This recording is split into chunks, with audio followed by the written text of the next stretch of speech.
Hello, everyone, and welcome to another episode of this mini series of the Between podcast. I am the co host, Reverend Dani Hillyer, and here with the creator of Between, Mattson. We've been having so much fun in this limited series of big questions about faith and life. And really, most of the podcast episodes end in us saying something about I think the answer is sacred human connection because that's truthfully what we believe. We believe we all these stories, all these faiths, all of these truths that we carry with us are ingrained in us through community, through ancestral community, and through our togetherness with one another. So I'm excited today, Matt, to help lead this conversation. Our next question that we have today: how do we hold each other when the world still feels fragile? Yikes. I don't know. Let's let's call it that. Let's call that a ball game. I don't know, man. How do we hold each other in this fragile world? This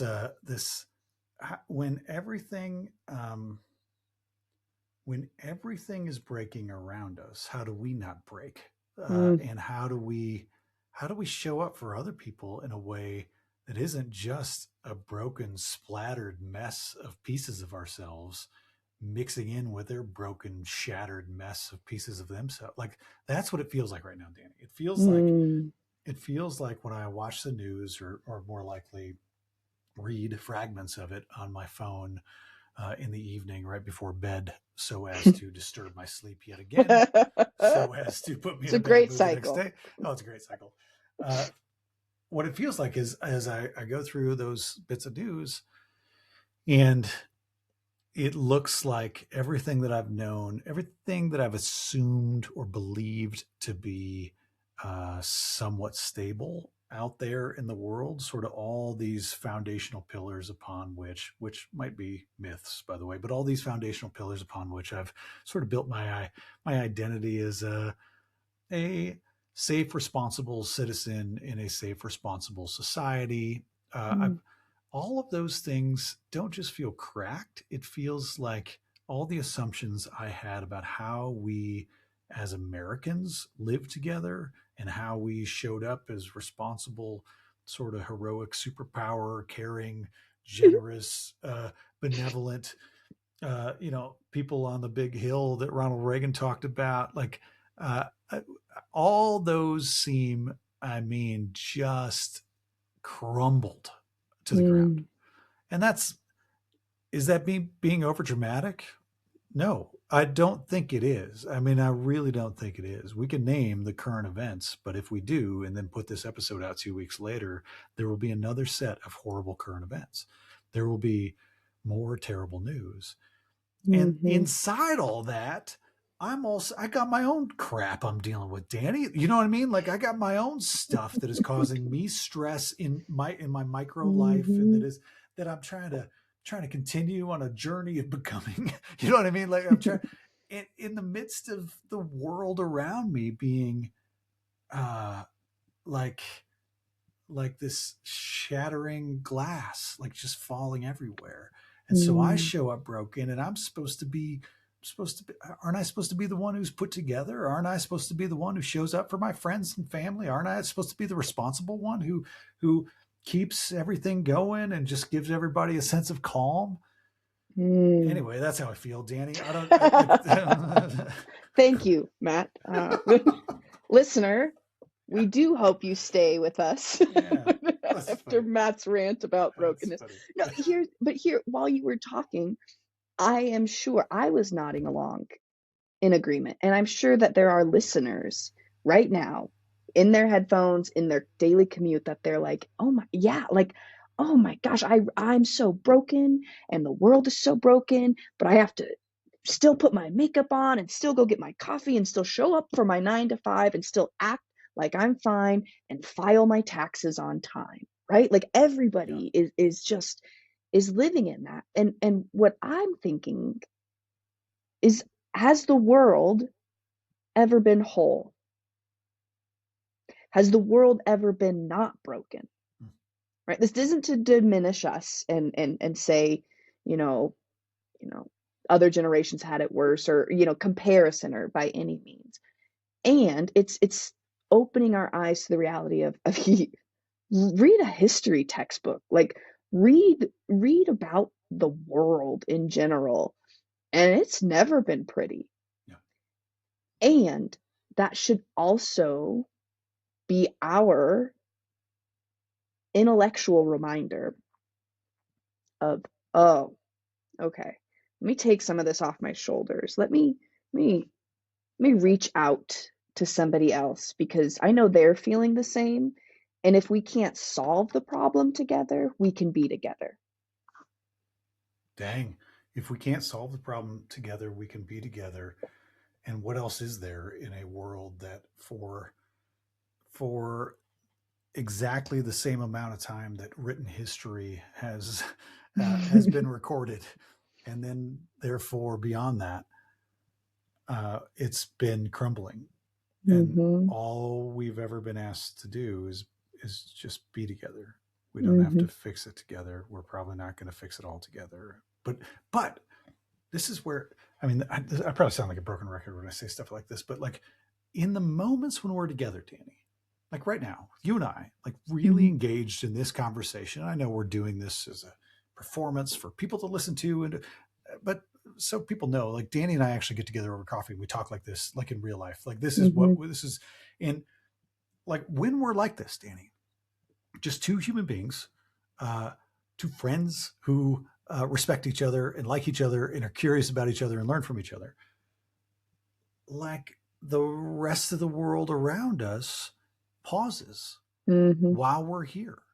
And like this is, I know I sound like a broken record, but like that is the eternal kingdom of heaven that we're invited into. I know I say the space between us is sacred, and we can create cathedrals of connection around us. And I know it sounds like I'm just trying to sell people on this ministry or the book that is due February 24th, folks.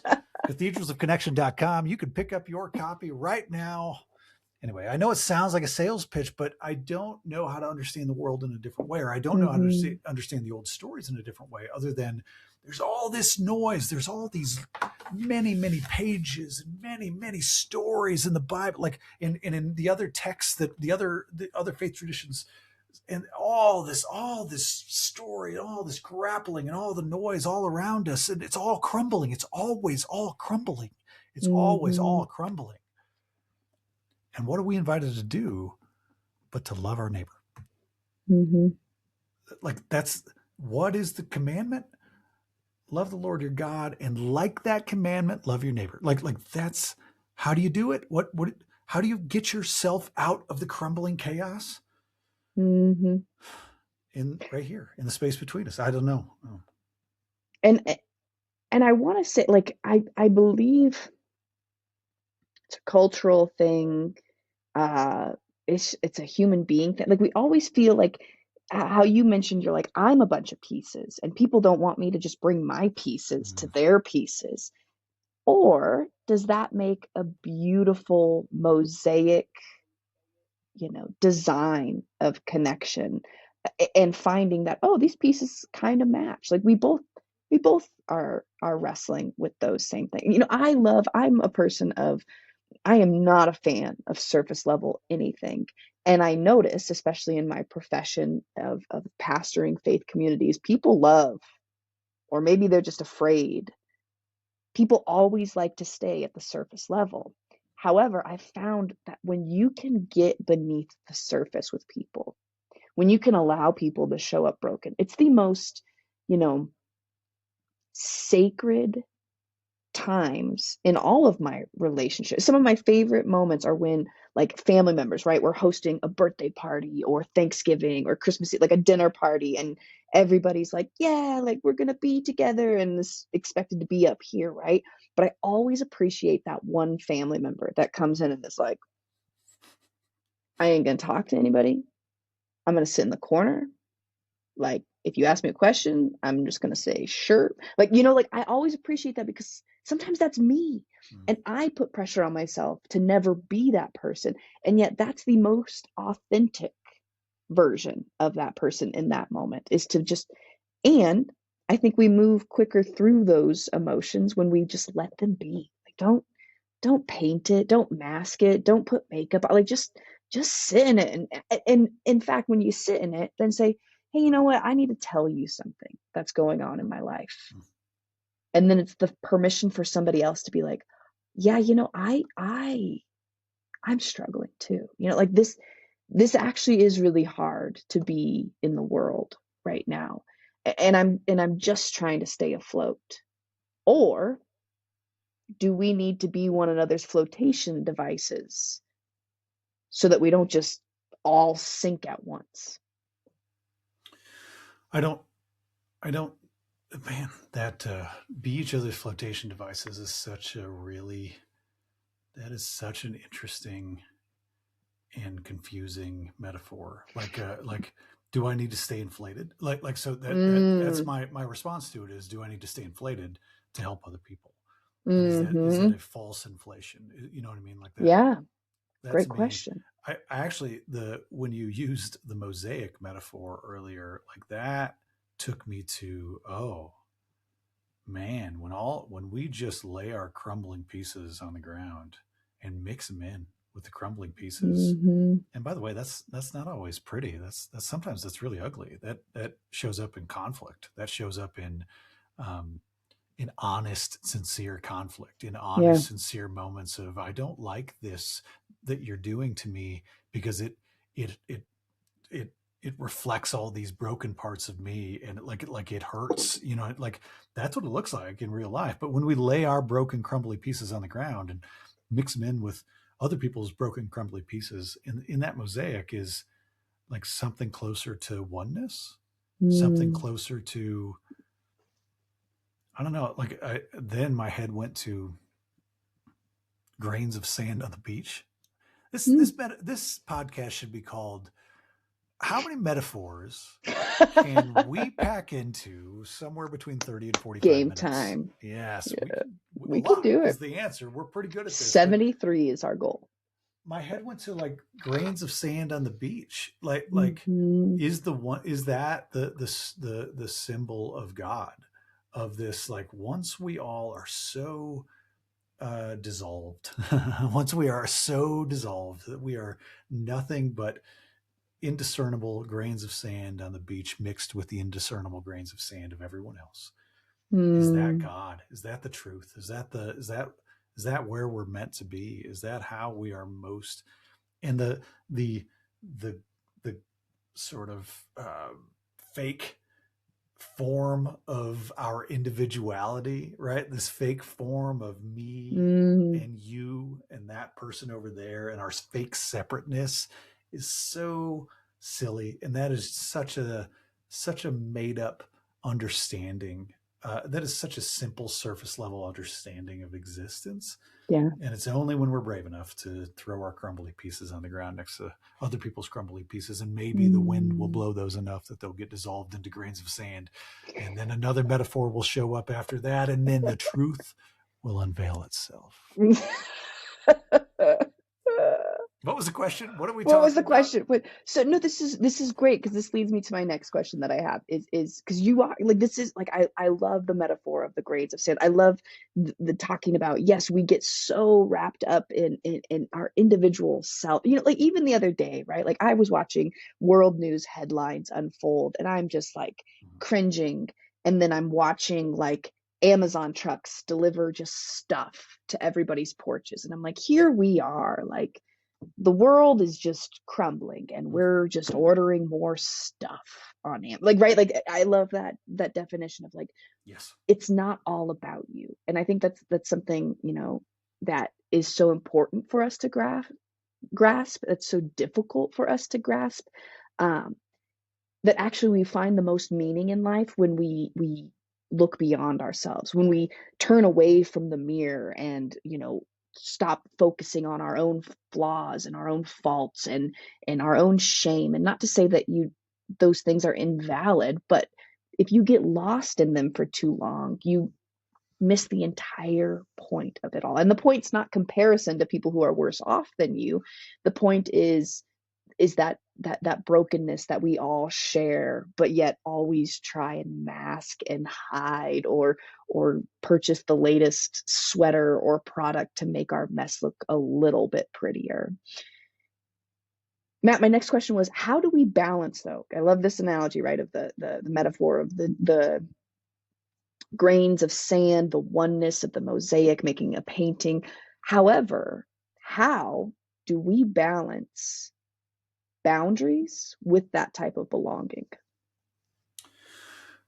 Oh, so, yeah, that's so interesting. What a great question. The boundaries um, that keep us healthy, uh, that keep us. Boy, how do I say this in a way? I'm going to say this, and I'm going to immediately disagree with it. So boundaries that keep us far enough away from the pain of other people. Although I Mm-hmm. just did a whole bit about being as close as possible to the pain of those people. But I mean, that's at the heart of your question, right? Like, Yeah, when is it too seriously. much? When are we so dissolved onto the floor that we have lost the ability to move into tomorrow? Right? Like Yeah. that's a real Oof. question. Also, the same boundaries, similar boundaries of um, the news out there, the big abstract news out there in the great big world, the bad things that happen in the big world. How do we keep boundaries between our everyday existence and reality and staying aware and empathetic to this giant stuff that is happening out there? Mm-hmm. I don't know. Um, Danny, I really think I just spent 3 minutes saying the question back to you, hoping that I would come up with an answer. I Sometimes mean it. we, yeah,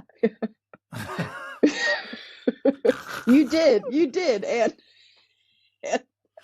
and hopefully it gave people enough time though to also try and comprehend what I'm saying here is that, like, boundaries are important. Boundaries are foundation. Like, we can't all crumble together. Even though we are crumbly, we can't all crumble at the same time, right? Like, even though some of us are. So how do you hold those boundaries of, like, I immediately think of, my husband is in the therapy world, in the world of counseling, and what happens too often is the trauma bond, especially if, like, your Yeah. residential treatment for, addiction or mental health, like, there's an immediate bond that you make with people of, like, the same trauma, like, oh, like, we've done the same things, we have the same drug of choice, we have the same, like, all these things, and it's like that sacred human connection for this time in your life of healing is important. However, the challenge, which a lot of people don't follow, those are not the relationships you need in the outside world outside of residential treatment, right? Like, those, like, as much as you want to stay connected, as much as you want to call them and be like, man, I need a fix right now. Oh yeah, man, me too. Maybe just want, like, that's Yeah. why, like, those boundaries will protect you. And so if we're thinking about that in, like, the world at large, right? Like, I know myself and I know my own traumas and my own, like, there are certain things that in a conversation with someone, you will see me disassociate if it's hitting something that I don't want to meddle with. Right. And that's not a lack of empathy, that's not a lack of compassion, that is simply, I will protect myself and only Wow. go this far. Yeah. Yes, that is so that's so important. I'm struggling with it because I know my own. Um, I know the parts of myself that I have kind of put caution tape around and been like, oh, I'll allow people to get as close to me as they want. Just don't go in there. You know what I mean? Like, just Don't check just the don't go in broom there. closet. No. Yeah, yeah. The moment you cross the caution tape, I'm just going to shut Mm, down and walk away. And that's just survival, Danny. yeah. Like that is just survival. I mean, that to me feels so important to name.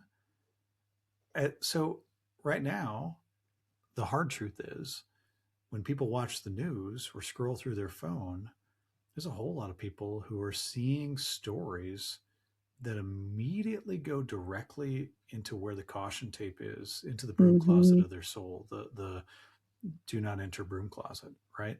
And they're seeing these stories, and it just is so painful.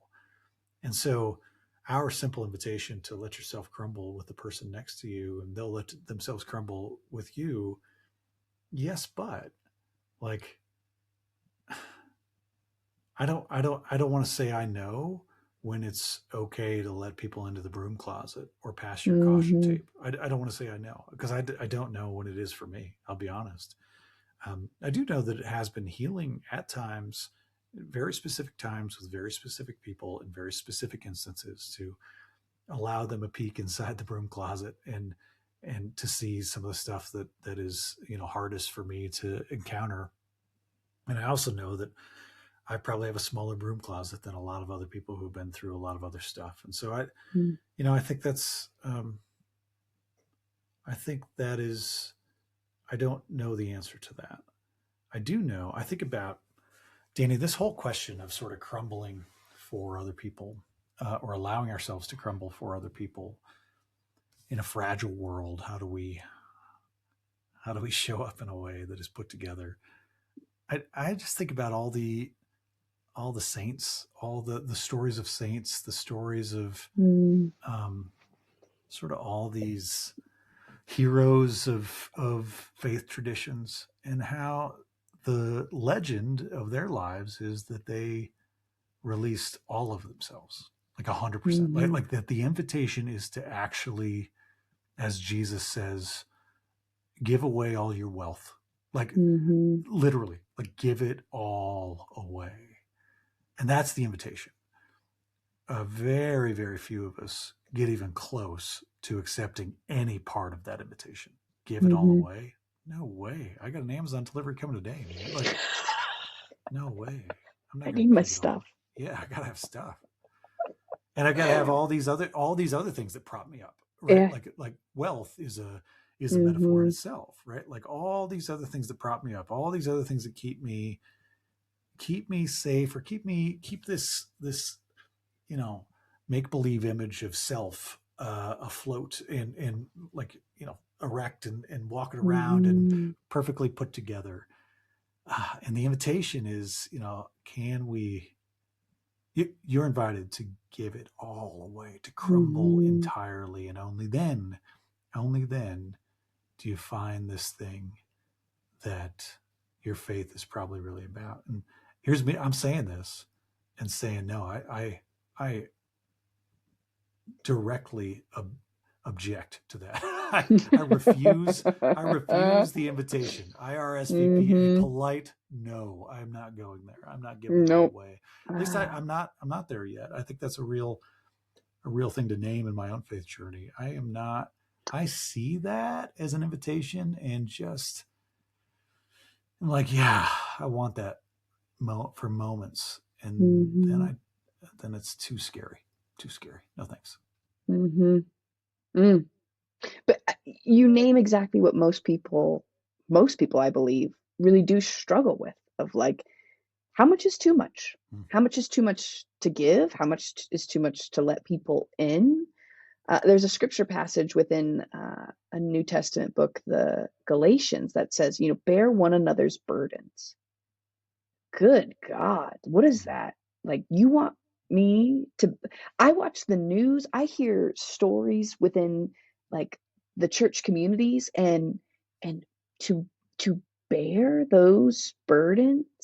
And I think the answer is always sacred human connection, is what I'm gonna, because truthfully, I think the intention of that text is not, you must take on all these burdens. It's actually like the burden gets lighter the moment you share it, Hmm. right? Like the moment that you are wrestling with like a heavy box, and you're kind of like, I got it, I got it, and then someone comes in and is like, hey, can I grab a corner, and like someone else grabs a corner, and you're like, oh, like, actually, I think I can take a few steps now. Actually, I can go down Yeah. the stairs with this box. Like, I can actually move around because I have the help and the support around me. And I think of that analogy of our lives, and just name sometimes giving someone a burden is just saying it out loud. I remember I had a teammate in college, and she came to me one time and she was like in shambles, and she just like blurted something out to me, and I remember I was even like, whoa, I'm not a priest, this is not a confessional, like, it was like one of those like moments. I'm 20 years old, what do you want me to do with that? And then like a week goes by, and like I honestly hadn't thought, I thought a little bit about what she had told me, and she came, she was like, I've never told anybody that, and I've never experienced such liberation from just sharing it with you, right? And it's like, and who know, like, and that goes back to the question of the boundaries of, but obviously I was a good person to share it with, because in that moment I was like, oh yeah, I forgot, I didn't forget, but like, oh yeah, like, knowing the appropriate people to share your burden with, who aren't going to translate it as gossip, who aren't going to translate it into a comparison scheme or mechanism of power, like, but people who are genuinely willing to bear the burden of life with you. And simply, sometimes it's just like, sometimes it's that sincere, I like, yeah, no, I see you. And sometimes it's like, oh, all right, you want to go get some pizza? Like, like that's, Right. I think there's like a balance of the both carrying of the burdens. That's so. I love that you told that story before I interrupted, because I was about to the bear each other's burdens. I was about to be like, yeah, but to bear each other's burdens, you can't just surface level like here's something somebody says and move on. But And like then you actually proved the opposite, like that. No kidding. I had a whole rant ready of you Mhm. got to like get into people's lives, and we can't just surface level hear something that they're struggling with. We got to like be with them, like do life with them. Like, I don't know, I was going to throw some Christianese out, but then you said a story that is like, no, like just be with people enough that they might share a thing with you, Mhm. and that can be liberating. Dani, what a cool Yeah. thing to have heard. And I love that you, I always love when we tell stories and we're not the heroes of our own story. And you were just like, I kind of forgot. Like, she told me this life changing thing that was, I don't know. Yeah. I went and got pizza. I was a Yeah. busy college student. I was like, what a real illustration of real life relationship, right? Like, there are absolutely people in my life where I've come to later and been like, hey man, thanks so much for that conversation. And they'll be like, what? Like, what are you talking about? What conversation? I'm like, what are you talking about? Like the thing that I've been obsessed with for the last 3 weeks and that completely transformed my worldview. And they're like, huh? Oh, like when we were having a beer the other day? Like, yeah, yeah. Anyway, that is companionship. That is, Mhm. and there's something about being with people. There's something about the value of just being with people. And maybe this brings us close to a conclusion of this great big question, right? When the world's so fragile, everybody's fragile, everything's breaking, everything's shattering everywhere. How do we actually show up for each other? Maybe the answer is just this: show up. Like, Mhm. just be with people. The more we're with people, the more opportunity there is for those liberation moments, for those moments of our little crumbly pieces being exactly the right shape and size to connect with little crumbly pieces of other people. But that doesn't happen if we're by ourselves on our phones, locked in our own house in the dark, Mhm.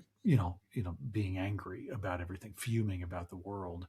Uh, the Gosh, and that takes me full circle. Maybe the invitation is not monastically to give up everything and to just show up like Mother Teresa in the Mhm. ghettos of Calcutta, and only sitting on in the like. But no, maybe your neighbor in your cute little suburban neighborhood that you live in, or that great new apartment complex you moved into, or the cool townhouse you just got, maybe your neighbor next door is just as crumbly and is just as Mhm. shattered and needs you just to show up for them, be with them Mhm. just as much. And just the witness is the witness is the witness. That feels like a Oh, I actually don't know what that means, by the way. Like, I could. witness is the Does witness. that mean anything? What does that even mean? I don't know, but it sounded cool. Keep saying it and we'll The figure it out. witness is the witness.